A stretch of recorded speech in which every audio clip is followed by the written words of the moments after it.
तो अभी महाकुंभ मेला चल रहा है और उसका आज सबसे खास पर्व मौनी अमावस्या है। शास्त्रों का हवाला देकर लोगों ने ऐसी महिमा बनाई है आज के दिन की कि जो कोई भी व्यक्ति मौनी अमावस्या के दिन गंगा में स्नान कर लेगा समस्त पापों से मुक्त हो जाएगा। गंगा नदी में डुबकी लगा लेगा तो सारे पापों से उसको मुक्ति मिल जाएगी। यह महिमा बताई गई और ये न जाने कब से यही महिमा बताई जा रही है। बड़े बड़े धर्मगुरु, बड़े बड़े धर्माचार्य जो शंकराचार्य अपने को कहते हैं, जगत गुरु कहते हैं, महामंडलेश्वर कहते हैं, जनता को उन लोगों ने बताया कि आज के दिन अगर स्नान कर लिया तो कोई संदेह नहीं, तुम मोक्ष पालोगे, मुक्ति पालोगे, सारे पाप कट जाएंगे। लेकिन हमें विचार करना चाहिए, इस अंधेपन में, इस भेड़ चाल में हम कहीं ना कहीं धर्म से, सत्य से भटक जाते हैं। और आज के दिन की इतनी महिमा, मौनी अमावस्या के दिन अगर कोई भी पहुंच गया, स्नान कर लिया, सारे पाप कट जाएंगे। अभी क्या घटना हुई? आज के ही दिन पाप कटेगा, यह सोचकर लाखों करोड़ों लोग वहां पहुंच गए और अव्यवस्था के कारण भगदड़ हुई, काफी लोग उसमें मारे गए। उन सब के प्रति हमारी संवेदना है, लेकिन ऐसी घटनाएं होती क्यों हैं? ऐसी स्थितियां आती क्यों है? इसका जिम्मेदार कौन है? इसका जिम्मेदार वे धर्मगुरु हैं जो कह दिए कि आज के दिन अगर डुबकी लगा लो सारे पाप कट जाएंगे। तो बाकी दिन क्या गंगा नदी की महिमा कम हो गई, या बाकी दिन उसका पानी किसी और नदी का आ गया? और बाकी तो छोड़ो, गंगा पुत्र भीष्म तो गंगा का ही पुत्र थे और 18 दिन तक बानों की सैया पर लेटे रहे, लेकिन मां गंगा ने उन्हें मुक्ति नहीं दी। वो गंगा का पुत्र होते हुए जब मुक्ति नहीं पा सके तो आपकी कौन सी रिश्तेदारी है गंगा से? बल्कि हमने तो गंगा को गंदा करने में कोई कसर नहीं छोड़ा। हमने गंगा नदी को नरक बना दिया और सोचते हैं डुबकी लगाकर मुक्ति मिल जाएगी। सारे शास्त्र कहते हैं पाप कर्म छोड़ने से मुक्ति मिलेगी। अधर्म के मार्ग पर जो दौड़े चले जा रहे हो, जिस दिन रुक जाओगे मुक्ति मिल जाएगी। गंगा नदी पवित्रता का प्रतीक जरूर है, लेकिन वह इतना ही प्रतीक है कि हम उसी तरह अपने मन को पावन करें, सत्संग की गंगा में जाकर मन को निर्मल करें। ये कुंभ भी एक प्रतीक है। जैसे कहा जाता है कि समुद्र मंथन हुआ और मंथन के बाद विष निकला। ये मुझे नहीं लगता बाहर कोई पहाड़ और समुद्र और सांप मिलाकर के मंथन हुए होंगे। ये असंभव है, संकेत है। हम सब भी अपने भीतर जब मंथन करते हैं तो तमाम विकारों से, तमाम समस्याओं से धीरे धीरे धीरे धीरे हमें मुक्ति मिलती है। और स्वाभाविक है, पहले विष ही निकलता है। जब हम ध्यान करने की चेष्टा करते हैं, साधना में बैठने की चेष्टा करते हैं, पहले विकार ही बाहर आते हैं। पहले अहंकार, कामना, क्रोध, लालच, भय, छल, कपट, यही विष बनकर बाहर आते हैं और धीरे धीरे फिर परम शांति का रत्न मिलता है और अंत में मुक्ति का अमृत भी पता चलता है। तो अपने भीतर जब हम खोज करते हैं ध्यान के द्वारा, तो अपने भीतर के कुंभ को जब हम साकार कर लेते हैं तो अंत में अमृत की प्राप्ति होती है। और प्रयागराज एक संकेत है, गंगा का तट एक संकेत है। हमारे ऋषि मुनियों ने वहां तप किया था। 2 नदियों का पवित्र संगम है। वहां बैठकर भी अगर हम मन के मैल ना धो सके और इसी भ्रम में रहे कि गंगा में डुबकी लगाने से पाप कटेंगे, तो यही अफरा तफरी होगा। हम इसी भ्रम में रह गए कि कुछ भी अनर्थ कर रहे हैं करते रहें, कुछ भी पाप कर रहे हैं करते रहें, बस मौनी अमावस्या हो चाहे कोई भी त्योहार पड़ जाए उस दिन नहा लेंगे मुक्ति मिल जाएगी। वैसे तो हर दिन गंगा में नहाना मुक्ति माना गया है कि गंगा को देखना भी मुक्ति है, और मौनी अमावस्या के दिन को तो कुछ खास ही बना दिया। और यदि यह सत्य है कि गंगा में डुबकी लगाने से सारे पाप कट जाते हैं, पापी भी धर्मात्मा हो जाता है, तो सबसे पहले ये जितने धर्माचार्य हैं, ये जितने शंकराचार्य हैं, इनको सरकार से निवेदन करना चाहिए कि भारत के जितने भी जेल हैं सभी कैदी को छुड़ाकर आज गंगा नहवाना चाहिए। जितने भी, चाहे वो तिहाड़ जेल हो चाहे भारत के अन्य जिलों में जितने बड़े बड़े जेल हैं, उन सब कैदियों को गाड़ी में भर के लाओ, संगम में पहले उनको डुबकी लगाओ, ताकि वो डुबकी लगाते ही धर्मात्मा बन जाए, वहीं छोड़ दो, फिर जेल रखने की क्या जरूरत है। ये करोड़ों लोग जो जेल में बंद हैं, अरबों लाखों करोड़ों खर्च हो रहे हैं, ये जनता का पैसा अच्छा हो कि विकास पर जाए, शिक्षा पर जाए, स्वास्थ्य पर जाए, तो ऐसा क्यों नहीं करते। अगर गंगा में डुबकी लगाना ही मुक्ति का मार्ग है तो इन सारे पापियों को पहले डुबकी लगाओ। ये धर्मात्मा लोग डुबकी क्यों लगा रहे हैं? लेकिन नहीं, ये भ्रम सदा से हमारे मन में रहा है कि हम बाहर से कुछ कर लेंगे तो हमें मोक्ष की प्राप्ति हो जाएगी, शांति की प्राप्ति हो जाएगी, स्वर्ग की प्राप्ति हो जाएगी, जो भ्रम है। ऐसा होता तो बहुत सारे लोग जो इतने अनर्थ करते हैं, पाप करते हैं, वो मुक्त हो सकते थे। और मुक्त होने का अर्थ इतना है कि अगर डुबकी लगाओ और मन निर्मल हो गया, विचार बदल गए, व्यवहार बदल गए। जो व्यक्ति पहले क्रोध में, हिंसा में जी रहा था, जो व्यक्ति पहले नफरत में जी रहा था, और डुबकी लगाने के बाद जब घर पहुंचे तो वो अहिंसा में जीने लगे, तो मानो डुबकी से कुछ लाभ हुआ। लेकिन वो पाप नहीं छूटता, मिलावटबाजी नहीं छूटती, घूसखोरी नहीं छूटती, भ्रष्टाचार नहीं छूटता। बड़े बड़े नेता, बड़े बड़े वीआईपी संगम में डुबकी लगा रहे हैं, लेकिन क्या वो पाप करना छोड़ देंगे? क्या वो घूस लेना छोड़ देंगे? क्या वो 2 नंबर का काम करना छोड़ देंगे? नहीं छोड़ेंगे। वो और करेंगे कि पुनः अगली बार गंगा में डुबकी लगा लेंगे, पाप से मुक्ति मिल जाएगी। उन्हें समझा दिया गया तुम्हें कुछ नहीं करना, डुबकी लगाओ, हम तो बैठे ही धर्म के ठेकेदार, तिलक लगा देंगे, डुबकी लगाओ, पाप से मुक्ति हो जाएगी। पाप से मुक्ति का मार्ग गंगा में डुबकी लगाना नहीं है, पाप से मुक्ति का मार्ग है पाप कर्म को छोड़ना। और उसे छोड़कर जब हम धर्म पथ का अनुसरण करते हैं, जब हम प्रेम पथ का अनुसरण करते हैं, तब वास्तव में हम कुंभ का स्नान कर पाते हैं, कुंभ का दर्शन करते हैं। तो हमारे ऋषि मुनियों ने ये कुंभ का एक प्रतीक दिया, और इस भारत भूमि में हमारे ऋषि मुनियों ने अनायास कुछ नहीं किया, सब कुछ प्रतीकों में है। उन प्रतीकों को हमने पकड़ लिया, ओरिजिनल को छोड़ दिया, नकली पकड़ लिया, असली को छोड़ दिया। और ये हमारी समस्या है।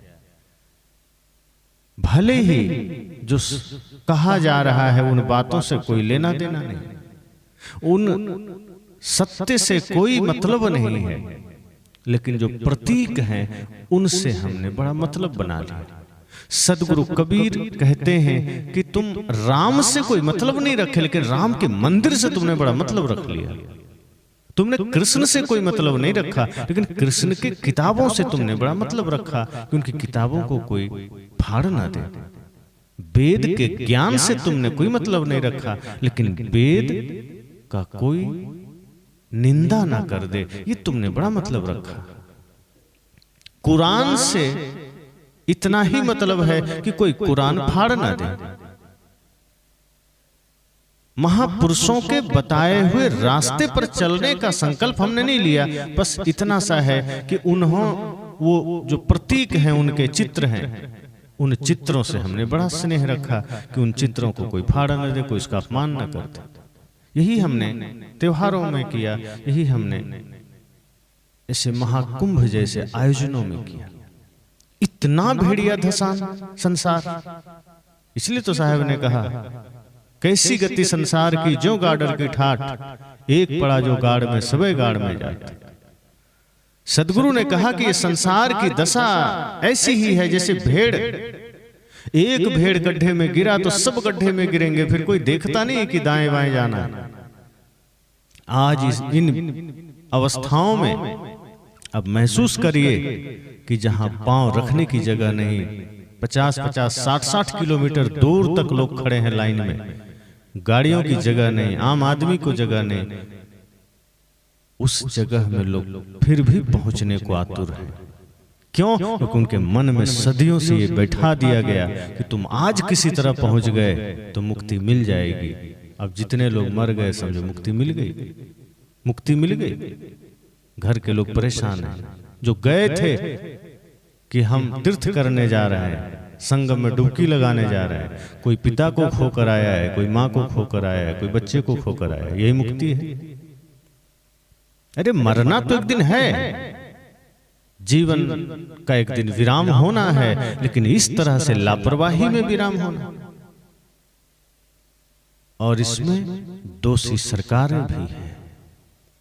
बहुत जगह तो ऐसी अव्यवस्था फैली है, आप सब जो मेला गए होंगे देखे होंगे कि वीआईपी आ गया तो गाड़ी अंदर घाट तक चली जाएगी, आम आदमी को लिए बैरिकेड लगा दिया गया कि नहीं तुम जा नहीं सकते। पिछले कुंभ में 16 पीपा पुल बने थे, इस बार 30 बने हैं, फिर भी आप जहां जाइए बंद मिलता है।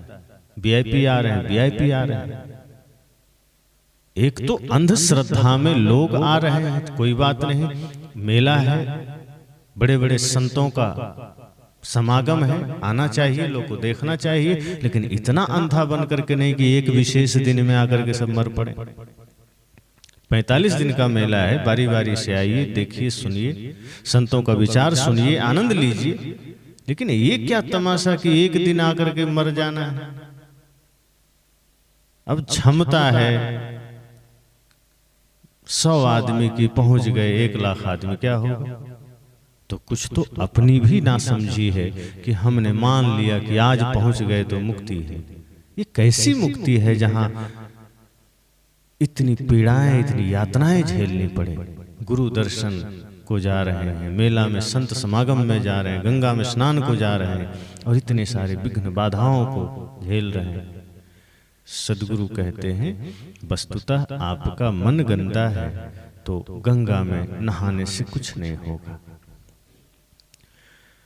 धोना था मन भूल गया तो धोता रहा तन मल मल के, घर का ईश्वर भूल गया तो तीरथ करता चल चल के, धोना था मन भूल गया तो। कहते मन को धोना था, तन को धोने दौड़ पड़े। उसी कुंभ मेला में बड़े बड़े संतों के प्रवचन हो रहे हैं, उसके लिए भीड़ लगाइए, वहां जाइए, सुनिए, शायद जीवन में कोई बदलाव आ जाए। और वहां गए ही हैं, संजोग बना तो गंगा में डुबकी भी लगा लीजिए। वो गंगा नदी तो जहां जिस किनारे नहाइए उतना ही पवित्र है, उतना ही पावन है। उसी संगम में जाकर वहीं जाके प्राण गंवाना है, और उसी दिन मौनी अमावस्या के दिन। तो महिमाएं लिखी गई, बनाई गई, ठीक है, लेकिन सच तो यह है कि निर्मल मन जन सो मोहि पावा, मोहि कपट छल छिद्र न भावा। कितना भी गंगा नहाओ, गंगा सागर में जाके नहाओ, प्रयाग में नहाओ, काशी में नहाओ, चाहे गंगोत्री में जाके नहाओ, अगर मन निर्मल नहीं है, मन पवित्र नहीं है, तो कोई गंगा नर्मदा यमुना आपके पापों को धो नहीं सकती। पाप धुलेंगे ज्ञान गंगा में, और श्री कृष्ण ने ज्ञान यज्ञ को श्रेष्ठ कहा है।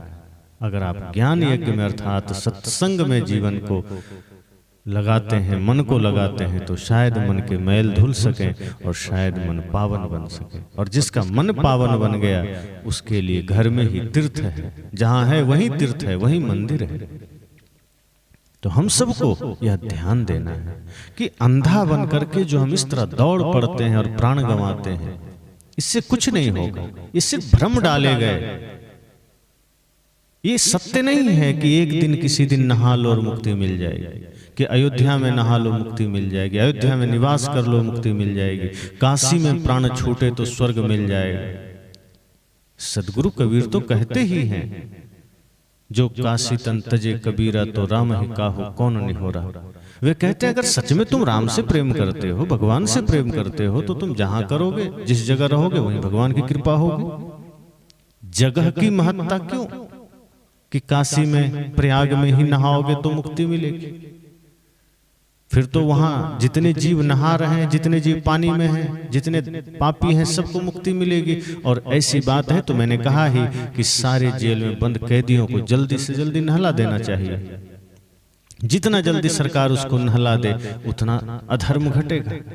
ये जितने आतंकवादी पकड़े जाते हैं, जबरदस्ती पकड़ पकड़ के सबको नदी में फेंको, नहा के निकलेंगे सब धर्मात्मा बन के निकलेंगे। जेलों में डालने के बजाय सबको नदी में डालो और यही संगम में लाके डालो। जहां भी पकड़े जाएं उसको सीधे गाड़ी लेकर जाओ, संगम में डुबाओ 10 मिनट और निकालो, सब धर्मात्मा बन के निकलेंगे। और यदि ऐसा नहीं है तो ये भ्रम फैलाने की जरूरत नहीं है, सजग होने की जरूरत है। ये आस्था का मतलब अंधविश्वास नहीं होना चाहिए। आस्था का मतलब जहां यथार्थ है, सत्य है। ये गंगा, ये कुंभ, ये सब प्रतीक है हमारे जीवन के। जहां हम अपने विकारों को धोते हैं, जहां अपने मैल को धोते हैं, हमारा जीवन अमृत को प्राप्त होता है। ये कुंभ अमृत का प्रतीक है, लेकिन आरंभ में तो विष ही मिलेगा, विष का सामना करना पड़ेगा। हम डर करके भाग जाते हैं, ना ध्यान, ना चिंतन, ना स्वाध्याय। हम ना ध्यान कर पाते हैं, ना चिंतन कर पाते हैं, क्योंकि शुरू में तो मन नचाएगा, मन पीड़ित करेगा, विघ्न पैदा होंगे, तमाम तरह की आसक्ति मन में आएगी, मोह उत्पन्न होंगे। और संतों ने कहा मोह सकल व्याधि कर मूला। और यही मोह का विष पैदा होता है, यही आसक्ति का विष पैदा होता है, विकारों का विष पैदा होता है। जिसने उस चरण को पार कर लिया वही निरंतर छोटे छोटे रत्न प्राप्त करते हैं और फिर अंत में वही अमृत प्राप्त करता है, वही आत्मा को जानता है। तो हम सब ऐसे अफवाहों में, अंधविश्वासों में ना पड़े, सजग हों। कितना विराट चिंतन हमारे सनातन धर्म का है। अगर हम सजग होकर अपने सनातन धर्म को वैज्ञानिक रूप से देख सकें तो ये सारे आयोजन एक प्रतीक हैं और इनसे हम बहुत कुछ सीख सकते हैं। महान संतों ने यह नहीं कहा कि आप गंगा मत जाइए, कुंभ मत जाइए, जाइए देखिए, लेकिन ये 45 दिन का मेला है, एक ही दिन जाके मरना ये उचित नहीं।